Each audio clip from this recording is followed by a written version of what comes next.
చూడండి ఆకుబాబు, అతి త్వరలో హైదరాబాదులో పెద్ద ఎత్తున బహిరంగ సభ పెట్టి మన పవర్ ఏంటో గట్టిగా తెలియజేయాలి. సభ ఇక్కడ ఎందుకు సార్? రిస్క్ ఏ విజయవాడలోనో తిరుపతిలో పెడదాం. లేదు, ఇక్కడ పెడితేనే సమైక్యం సీరియస్నెస్ తెలుస్తుంది, తెలంగాణ వీక్ అవుతుంది.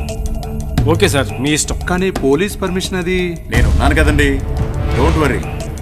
15 నిమిషాల్లో పర్మిషన్ వచ్చేస్తుంది.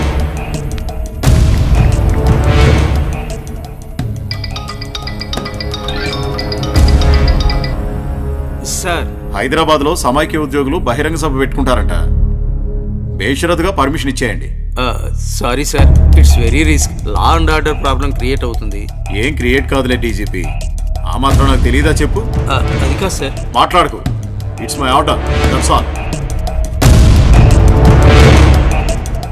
పర్మిషన్ వచ్చేసింది, ఇక మీరు విజృంభించండి.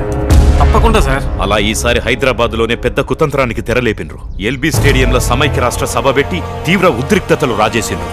గా మీటింగ్ల గజాల వ్యాసు డప్పు కొట్టిండు, దివ్యారానక్క డబ్బా కొట్టింది, సోకుల బాబు సినిమా డైలాగులు కొట్టిండు. ఆ సభకొచ్చినోళ్ళంతా కలిసి మా కానిస్టేబుల్ మీద మూకుమ్మడి దాడి చేసిండ్రు. అయినా సరే మా వాడు కథన రంగంలో కొదమ సింహం లెక్క పోరాడిండు. గది తెలంగాణ పవర్.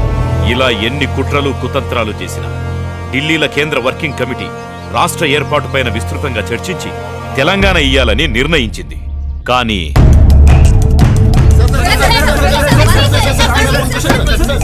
సార్, మీ పార్టీ వర్కింగ్ కమిటీలో మీ అధిష్టానం తెలంగాణ ఏర్పాటు నిర్ణయం తీసుకుంది కదా, దాని మీద మీ రెస్పాన్స్ ఏంటి? No comments. మీరు ఆ నిర్ణయాన్ని వ్యతిరేకిస్తున్నారా? లేదు.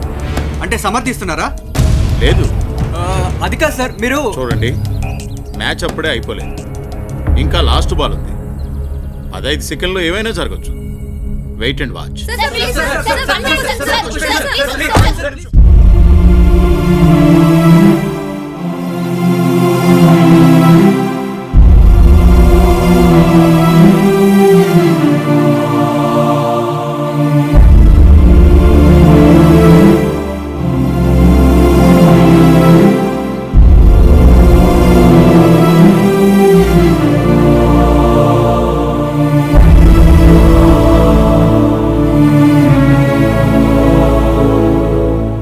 రాత్రి మీరు నాతో మాట్లాడినప్పుడు మీ గొంతేంటి సార్ అదోలా ఉందంటే ఇవే నా చివరి మాటలు కావు కదా అన్నారు.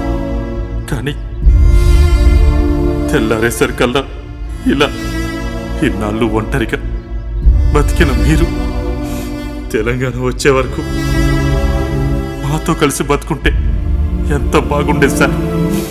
అలలు లేని సముద్రానైనా చూడొచ్చు, కానీ రేపటి నుంచి మీరు లేని రాష్ట్రాన్ని చూసేది ఎట్లా సార్? ఒక్కటి మాత్రం మరవం, మీ దీపం ఆరిపోయి ఉండొచ్చు కానీ మీ ఆశయాలు మాత్రం రాష్ట్ర ప్రజల గుండెల్లో అఖండ జ్యోతిలా వెలుగుతూనే ఉంటాయి సార్.